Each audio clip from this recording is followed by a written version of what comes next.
In this section, we're going to look at solving two-step and multi-step equations. So we're going to start off with a pretty simple one first. 2x plus 5 equals 11. In this equation, you want to isolate the variable again. The variable is x.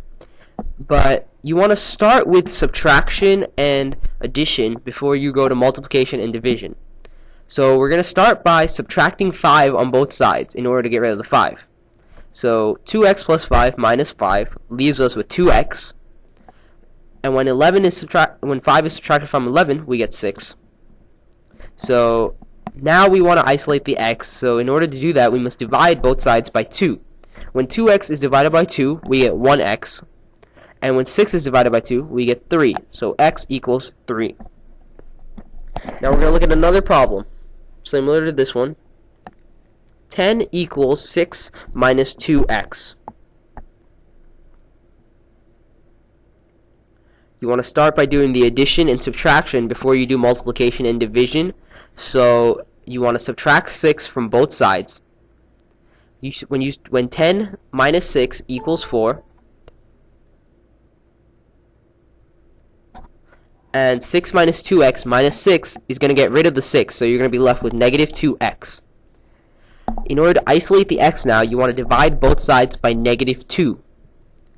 When negative 2x is divided by 2, you're left with just 1x. So x equals negative 2.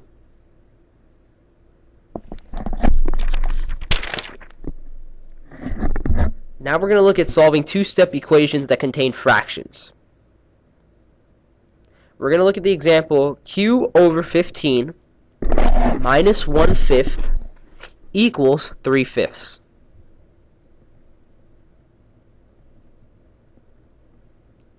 Again, we want to start with subtraction and addition. So let's get rid of the 1/5 first. In order to do that, we have to do the opposite, and we have to add 1/5 to both sides. When we add 1/5 to the left side, the 1/5 cancel out, and we are just left with q over 15. And when we add 1/5 to the 3/5, we get 4/5. So we currently have q over 15 equals 4/5. Because q is being divided by 15, you want to do the opposite and multiply both sides by 15. When the left side is multiplied by 15, the two 15s cancel out, leaving us with 1q. So q equals 4/5 times 15, and 4/5 times 15 equals 60 over 5. That can then be simplified to q equals 12.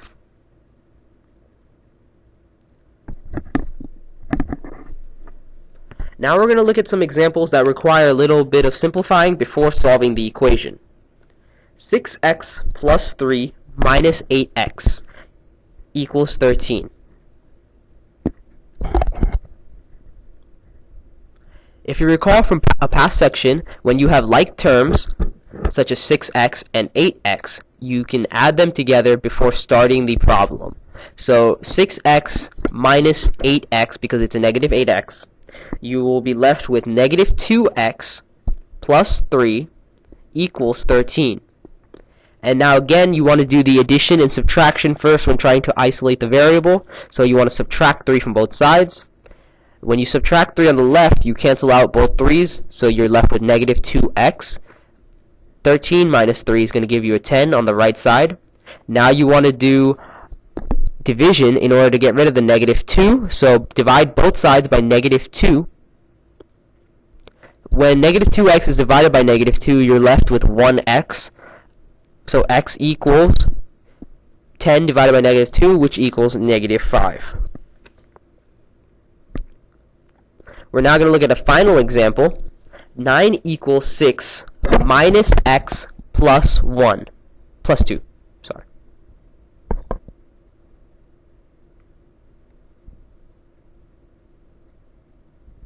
Okay, you want to start by simplifying what's inside the parentheses. Because there's a negative outside the parentheses, you can imagine there to be a 1, a negative 1 right outside. So if you can recall the distributive property, you must distribute that negative 1 to both the x and the 2. So your new equation is now going to be 9 equals 6 minus 1 times x plus negative 1 times 2, which makes it negative 2. Now you can add like terms. As you can see on the right side, there's both a 6 and a negative 2. So you can rewrite the new equation: 9 equals 4 minus x. Now you want to minus 4 from both sides in order to isolate the negative x. When you subtract 4 from both sides, you get 5 equals negative x. Because you have a negative x, you can imagine that to be a negative 1 in front of the x. So what you must do is you have to divide both sides by negative 1 in order to make that a positive x. Whatever you do on one side, you have to do on the opposite side. So 5 divided by negative 1 is going to equal negative 5. And negative x divided by negative 1 is going to equal x. So x equals negative 5.